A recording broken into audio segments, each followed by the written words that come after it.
نحمده ونصلي على رسوله الكريم اما بعد فاعوذ بالله من الشيطان الرجيم بسم الله الرحمن الرحيم رب اشرح لي صدري ويسر لي امري واحلل عقدة من لساني يفقهوا قولي۔ ابھی تک جو ہم نے پڑھا اس میں کل سے جو ہمارا چیپٹر سٹارٹ ہوا تھا اس میں قیامت کے قائم ہونے، دنیا کے فنا ہونے کا ذکر سٹارٹ ہو گیا تھا۔ اس سے پہلے جو تھا وہ دنیا کی جو آسائشیں ہیں، دنیا کی جو نعمتیں ہیں ان کا بیان تھا۔ ابھی جو اس یہاں سے آگے جو آئے گا وہ قیامت کے قائم ہونے کا جو ٹائم ہے، اس وقت کیا حالات پیش آ رہے ہوں گے، جنت کا ذکر ہوگا اور جہنم کا ذکر ہوگا۔ تو کل جو ہم نے پڑھا تھا تھوڑا سا ایک ریکیپ کر لیں گے۔ کل من علیہا فان وَيَبْقَى وَجْهُ رَبِّكَ ذُو الْجَلَالِ وَالْإِكْرَامِ۔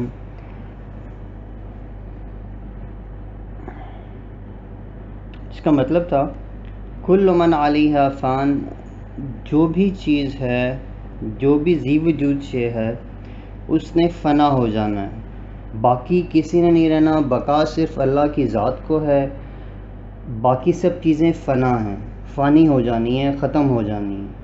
جو باقی رہ جائے گی وَيَبْقَى، اور باقی رہ جائے گا وجہ ربک، تیرے رب کا چہرہ، ذو الجلال والاکرام، جو بہت عزت اور عظمت اور بزرگی والا ہے۔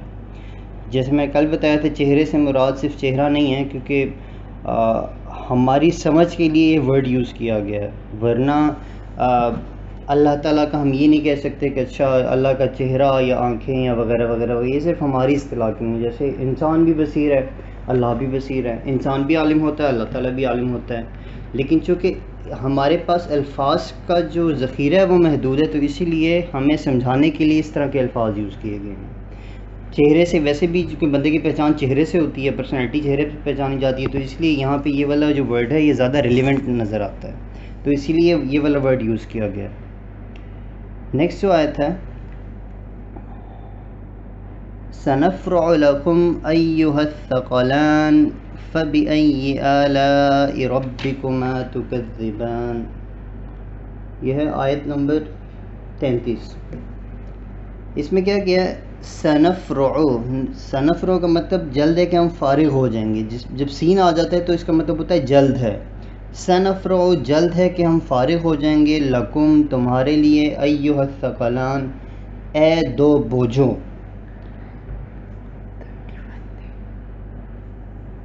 ہاں آیت نمبر ہے 31 ہے، ہاں اچھا۔ تو اس میں اللہ تعالیٰ فرما رہا ہے، ثقل کہتے ہیں بوجھ کو۔ ہاں آیت نمبر 31 ہے، بالکل سوری، آیت نمبر 31 ہے، سنفرع لکم ایھا الثقلان فبأی آلاء ربکما تکذبان۔ ثقل کہتے ہیں بوجھ کو، یا کسی چیز کے لاد دینے کو، یا کسی چیز کے اوپر جو لدی ہوئی چیز ہوتی ہے اس کو کہتے ہیں یہ ثقل ہے۔ تو اس میں کیا کہا گیا ہے کہ اے انسانوں اور جنوں، انسانوں اور جنوں دو ثقلان مطلب دو بوجھ، دو چیزیں جو لادی ہوئی ہیں، مطلب انسان اور جن جو کہ زمین کے اوپر لادے ہوئے ہیں۔ تو اللہ تعالیٰ فرما رہا ہے کہ جلد ہے کہ ہم فارغ ہو جائیں گے، اے جنوں اور انسانوں، اے دنیا کے دو بوجھوں، جلد ہے کہ ہم تمہارے لیے فارغ ہو جائیں گے۔ سمجھنے والی چیز اس میں یہ ہے کہ کیا اس وقت اللہ تعالیٰ فارغ نہیں ہے، جو اللہ تعالیٰ فرما رہا ہے کہ جلد ہے کہ ہم فارغ ہو جائیں گے؟ تو اللہ تعالیٰ ایسا نہیں ہے کہ ایک وقت میں ایک کام کرے تو دوسرا نہیں کر سکے گا، یا ایک وقت میں ایک طرف دھیان ہے تو دوسری طرف دھیان نہیں ہوگا، نہیں۔ جیسے ہم نے کل پڑھا تھا کہ ہر لہجہ، ہر لمحہ، ہر سیکنڈ، ہر منٹ، ہر دور اللہ تعالیٰ کے علم میں ہے، اور یہ سب ایٹ اے سیم ٹائم ہے۔ ایسا نہیں کہ ایک دور کا پتہ ہے تو اسے اگلے دور کا بھی پتہ نہیں ہوگا، نہیں، سب کچھ اللہ تعالیٰ کے علم میں ہے۔ اچھا یہ انداز بیان کیوں اختیار کیا جاتا ہے؟ جیسے ہم لوگ کہتے ہیں کہ جب کسی سے کچھ غصہ ہو یا جب کسی سے لڑائی وغیرہ ہو رہی ہے تو ہم کہتے ہیں جلد ہے کہ میں تمہارا بدلہ لے لوں گا، جلد ہے کہ میں تمہارے لیے میں ذرا فارغ ہوتا ہوں تمہارے لیے، میں پھر آتا ہوں تمہیں دیکھتا ہوں۔ تو یہ غصے کا انداز بیان ہے، غصے کی وجہ سے کہا گیا، جس میں اللہ تعالیٰ کہتا ہے سنفرع لکم، ان قریب ہم تمہارے لیے فارغ ہو جائیں گے۔ کیونکہ عام رائے عام رائے کیا ہوگی کہ جلد ہے کہ ہم تمہارے لیے فارغ ہو جائیں گے، بھی ہم فارغ نہیں ہیں، لیکن وہ محدود ہے. کیوں؟ مشترک الفاظ ہیں اور کوئی لفظ نہیں ہے ہمیں سمجھانے کے لیے. یہ کیا ہے؟ یہ صرف غصے کی وجہ سے اللہ تعالیٰ فرما رہے کہ اچھا جو سرکشی کرنی ہے کر لو، جو گناہ کرنے ہیں کر لو، جو نافرمانی کرنی ہے تم کر لو، لیکن ان قریب ہے کہ وہ وقت آ جائے گا. وَيَقُولُونَ جیسے وہ پوچھتے تھے وَيَقُولُونَ مَتَىٰ هَٰذَا الْوَعْدُ إِن كُنتُمْ صَادِقِينَ، تو جلد ہے کہ وہ چیخ آ جائے گی. جلد ہے کہ ہم وہ والا جو دور ہے، جیسے کل میں نے بتایا کہ جو دنیا کو اللہ تعالیٰ نے ادوار میں تقسیم کیا ہوا، ابھی کیا ہے؟ ابھی جزا کا دور نہیں ہے، ابھی عمل کا دور ہے، ابھی امتحان کا دور ہے. تو اللہ تعالیٰ فرماتے ہیں کہ جلد ہے یہ دور ختم ہوگا اور پھر ہم تمہارا امتحان لیں، پھر ہم تمہارے جزا دیں گے یا سزا دیں گے یا جو بھی کچھ جس طرح کے تم نے اعمال کیے ہوں گے. تو اللہ تعالیٰ فرما رہے ہیں کہ جلد ہے کہ ہم تمہارے لیے فارغ ہو جائیں گے اور پھر ان قریب وہ وقت آ جائے گا جب کیا ہوگا؟ جب جزا اور سزا کا دور ہوگا. ان قریب وہ گھڑی آ جائے گی جب ہم تمہارے کیے ہوئے اعمال کا بدلہ دیں گے. فَبِأَيِّ آلَاءِ رَبِّكُمَا تُكَذِّبَانِ، پس تم اپنے رب کی کون کون سی نعمتوں کو جھٹلاؤ گے. اس میں نعمت کا کیا پہلو ہوگا؟ جیسے میں نے کل بیان کیا کہ جو نیک لوگ ہیں جو کہ اللہ تعالیٰ کی عبادت میں مصروف ہیں، تو ان کے لیے کیا ہوگا؟ جب جزا کا دور آئے گا، جب بدلے کا دور آئے گا، تو ان کے لیے تو نعمت ہی نعمت ہے. ان کو پھر اپنی یہاں پہ جو انہوں نے سختیاں کاٹی ہیں، یہاں پہ جو مصائب برداشت کیے ہیں، ان کا بدلہ ملنا ہے، ان کی جزا ملنی ہے، جنت ملنی ہے. تو ان کے لیے وہ نعمت ہے. تو اللہ تعالیٰ یہاں پہ فرما رہے کہ تم اپنے رب کی کون کون سی نعمتوں کو جھٹلاؤ گے. یہاں تک آئی ہوپ کلیئر ہو گیا ہوگا کہ سنفرغ کا کیا مطلب ہے، اس کو کس کانٹیکس میں لیا گیا ہے. نیکسٹ آیت، یا معشر الجن والانس ان استطعتم ان تنفذوا من اقطار السماوات والارض فانفذوا لا تنفذون الا بسلطان فبأي آلاء ربكما تكذبان. یا معشر الجن والانس ان استطعتم ان تنفذوا من اقطار السماوات والارض فانفذوا لا تنفذون الا بسلطان فبأي آلاء ربكما تكذبان. یا معشر الجن، اے گروہ جن، والانس اور انسان، ان استطعتم اگر تم طاقت رکھتے ہو، تم اتنی ہمت رکھتے ہو، ان تنفذوا کہ نکل جاؤ، من اقطار السماوات والارض آسمانوں اور زمین کے کناروں سے، فانفذوا تو نکل جاؤ، لا تنفذون نہیں نکل سکتے، الا بسلطان مگر سلطان کے بغیر. ایک دفعہ میں پھر بتاتا ہوں شاید کو ترجمہ. یا معشر الجن، اے گروہ جن، والانس اور انسان، مطلب اے گروہ جن و انس، ان استطاعتم اگر تم طاقت رکھتے ہو، استطاعت رکھتے ہو، ان تنفذوا کہ نکل جاؤ، من اقطار السماوات والارض زمین و آسمان کے کناروں سے، اقطار کہتے ہیں کنارے کو، فانفذوا تو نکل جاؤ، لا تنفذون نہیں نکل سکتے تم، الا بسلطان مگر سلطان کے ذریعے. اچھا،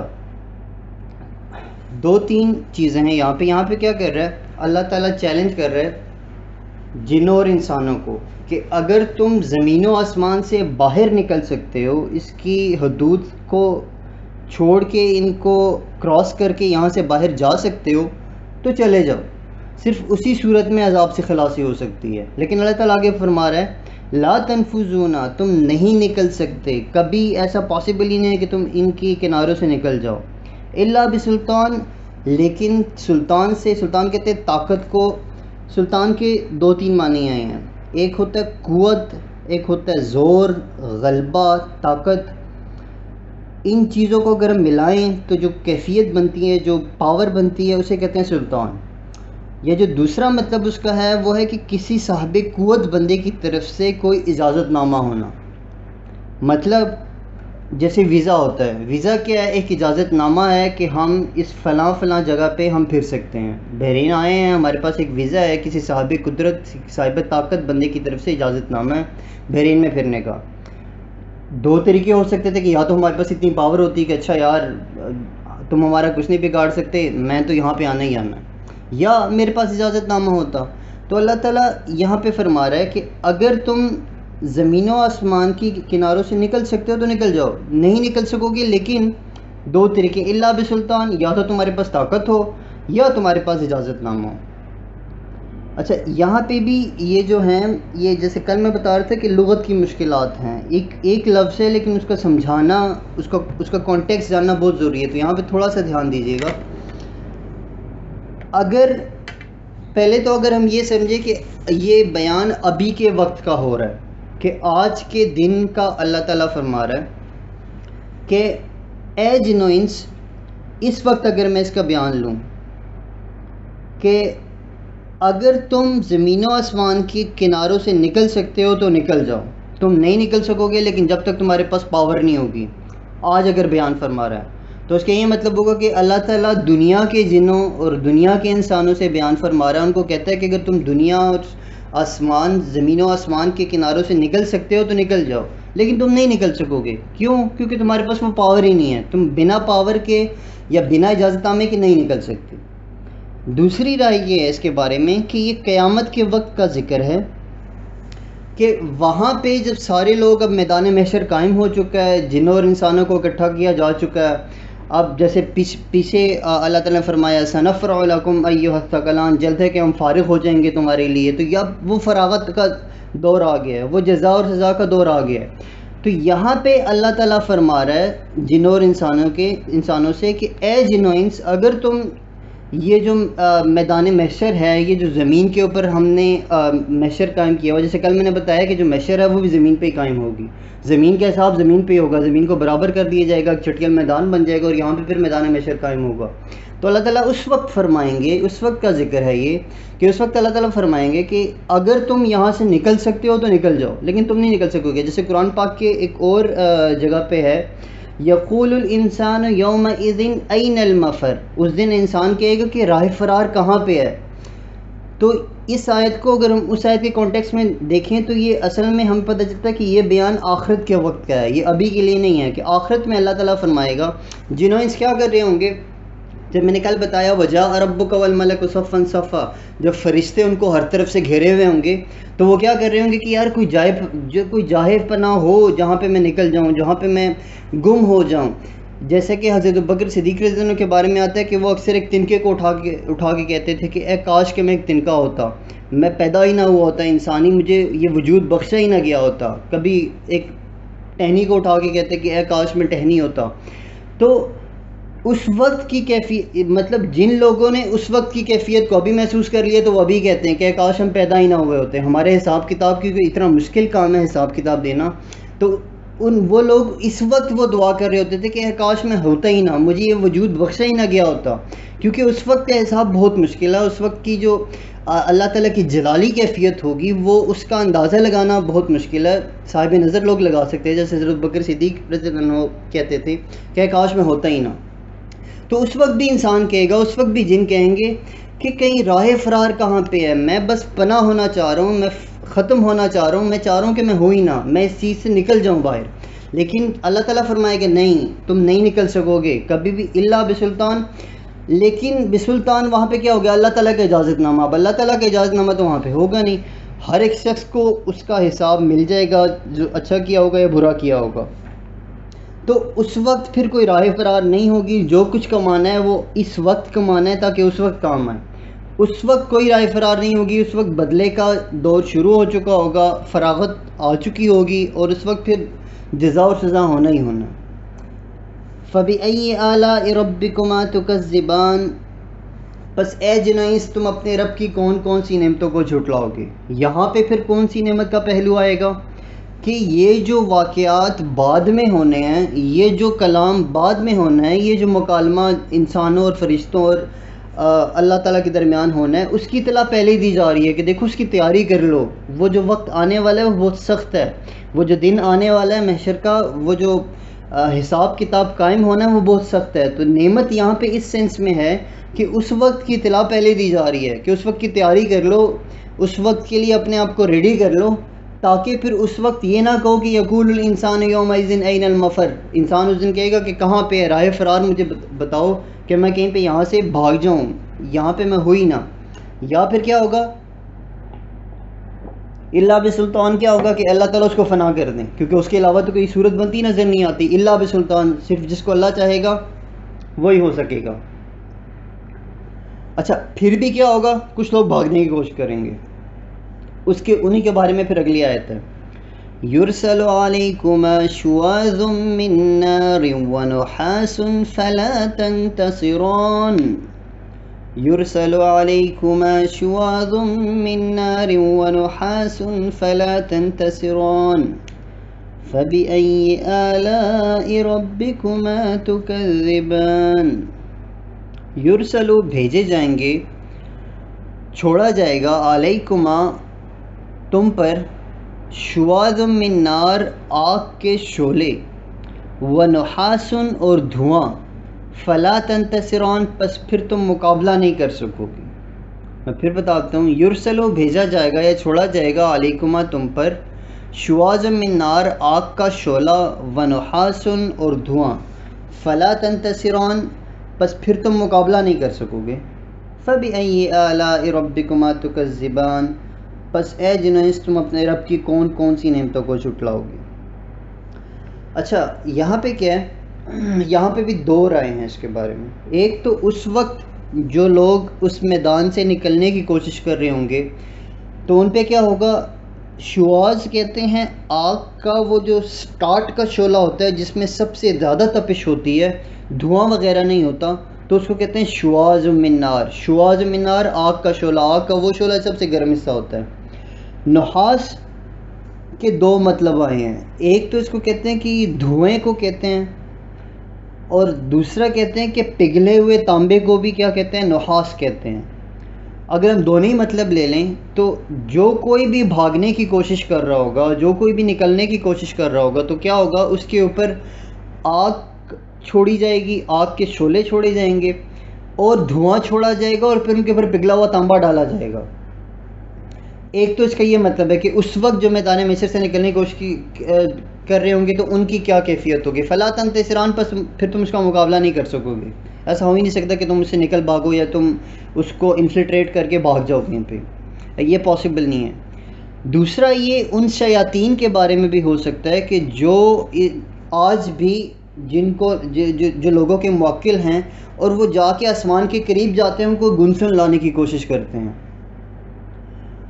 ایک اور آیت میں بھی قرآن پاک کی ایک اور صورت میں بھی اسی طرح بیان کیا گیا کہ ان کو پھر آگ کے گولے مارے جاتے ہیں۔ تو وہ شیاطین جو کہ گنسن لانے کے لیے، خبر گیری کرنے کے لیے آسمان کے قریب جاتے ہیں تاکہ کوئی خبر اچک لیں، کیوں؟ کیونکہ اللہ تعالیٰ نے جو کچھ ہونا ہے اس کا فیصلہ تو ہو چکا ہے، لوح محفوظ میں لکھا جا چکا ہے، فرشتوں کو آرڈرز مل چکے ہیں کہ اچھا تم نے اس وقت یہ کرنا ہے، اس وقت یہ کرنا ہے، اس کو یہ کام دینا ہے، اس کو یہ کام دینا ہے، اس کو مارنا ہے، اس کو صحت دینی ہے، اس کو بچانا ہے، اس کو ڈبونا ہے، وغیرہ وغیرہ، سب کا ان کا فیصلہ ہو چکا ہے، لوح محفوظ میں لکھا جا چکا ہے۔ تو شیاطین کیا کرتے ہیں کہ آسمان کے قریب جاتے ہیں تاکہ جو فرشتوں کی گفتگو ہے، فار ایگزامپل، کیونکہ فرشتے بھی لطیف مخلوق ہیں، لطیف مادے سے بنے ہوئے ہیں، اور جن بھی، ہمارا مادہ کثیف ہے تو ہم اوپر نہیں جا سکتے، تو اللہ تعالیٰ کہتا ہے میں نے ان کی ایک لمٹ مقرر کر دی ہے، وہ جب زیادہ قریب آتے ہیں تو کیا کرتے ہیں، ان کے اوپر آگ کے گولے برسائے جاتے ہیں، دھواں پھینکا جاتا ہے، اور کیا ہوتا ہے ان کے اوپر تانبا مارا جاتا ہے کہ اچھا وہ قریب نہ آ سکیں۔ پھر بھی وہ کوئی گنسن لے آتے ہیں اور نیچے جا کے اپنے موکلین کو بتاتے ہیں، پھر وہ ان کے جو بابے ہوتے ہیں وہ پیشن گوئیاں کر رہے ہوتے ہیں، اچھا یہ ہونے والا ہے، یہ ہونے والا ہے، تو اس طرح سے وہ سارا سلسلہ چلتا ہے۔ اچھا اسی میں سے خیر بات اس کانٹیکس میں نہیں ہے، لیکن انہی گفتگو میں سے ایک ہے رؤیا صادقہ کا جو کانسیپٹ ہے وہ آتا ہے کہ کچھ اللہ کے نیک لوگ بھی ہیں جن کو کیا ہوتا ہے کہ نیک خواب آ جاتا ہے، سچا خواب آتا ہے، اس میں کیا ہوتا ہے کہ فرشتوں کہ ان کی روح بھی اتنی پاک ہوتی ہے، اتنی لطیف ہو چکی ہوتی ہے کہ ان کو پھر اللہ تعالیٰ اس درجے تک پہنچا دیتا ہے کہ اللہ تعالیٰ آنے والے وقت ان کو خبریں دیتا رہتا ہے۔ رؤیا صادقہ بھی کیا ہے، وہ نبوت کے ساتھ 40واں یا 32واں حصہ ہے، اب ڈیفرنٹ روایت میں ڈیفرنٹ ہیں، تو وہ ابھی بھی ہے، وہ ابھی بھی پاسبل ہے کہ اللہ تعالیٰ کسی نیک بندے کو اپنی طرف سے کوئی خواب دکھا دے جس میں آنے والے وقت کا ذکر ہو یا آنے والے کسی بڑے واقعے کا ذکر ہو تو وہ ابھی بھی پاسبل ہے. کیوں؟ کیونکہ نبی کریم صلی اللہ علیہ وسلم کو جب نبوت ملنے سے پہلے کیا ہوتا تھا، ان کو خواب آتے تھے، سچے خواب آتے تھے. رات کو خواب آتے تھے تو دن کو وہ اس طرح پورے ہوتے تھے کہ جیسے چڑھتا ہوا سورج ہے بالکل سامنے، کہ یہی بات رات کو ہوئی ہوگی. کوشچن اچھا نیکسٹ آیت ہے فَإِذَا انشَقَّتِ السَّمَاءُ فَكَانَتْ وَرْدَةً كَالدِّهَانِ فَبِأَيِّ آلَاءِ رَبِّكُمَا تُكَذِّبَانِ. فَإِذَا انشَقَّتِ السَّمَاءُ فَكَانَتْ وَرْدَةً كَالدِّهَانِ فَبِأَيِّ آلَاءِ رَبِّكُمَا تُكَذِّبَانِ. یہ انشاءاللہ ہماری آخری آیت ہوگی آج کی. فَإِذَا انشَقَّتِ السَّمَاءُ جب آسمان پھٹ جائے گا، فَكَانَتْ پس وہ ہو جائے گا، وردتاً زرد، کدہان سرخ رنگ کا، سرخ چمڑے کی طرح کے. اس کے بھی ڈفرینٹ مطلب آئے ہیں، وہ آگے بتاؤں گا. فَبِأَيِّ آلَاءِ رَبِّكُمَا تُكَذِّبَانِ پس اے جنیس تم اپنے رب کی کون کون سی نعمتوں کو جھٹلاؤ گی. میں پھر ایک دفعہ پڑھتا ہوں. فَإِذَا انشَقَّتِ السَّمَاءُ پس جب آسمان پھٹ جائے گا، فَكَانَتْ پس وہ ہو جائے گا کیسے، وردتاً زرد رنگ کا، پھٹ کر سرخ ہو جائے گا. کس طرح، کدہان جیسے سرخ. اب دھان کے دو مطلب آئے ہیں. ایک تو جو دھان کہتے ہیں تیل کو جو ابالنے کے بعد جو سرخ رنگ کی جو تلچھٹ بیچ میں رہ جاتی ہے نا، اس کو کہتے ہیں جو چکنائی ہوتی ہے اس کو کہتے ہیں دھان. دوسرا یہ ہے کہ کھال اتارنے کے بعد پیچھے جو ریڈ کلر کا جو گوشت یا جو کلر رہ جاتا ہے اس کلر کو کہتے ہیں دھان.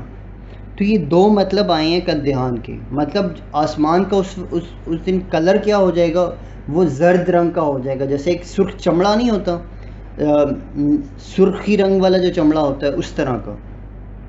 تو اچھا یہی مضمون دوسری جگہوں پہ بھی کافی کثرت سے آیا ہے. جیسے اذا السماء انشقت واذنت لربها وحقت جب آسمان پھٹ جائے گا، یا اذا دکت الارض دکا دکا وجاء ربک والملک صفا صفا، یا یوم تشقق السماء فہی بالغمام.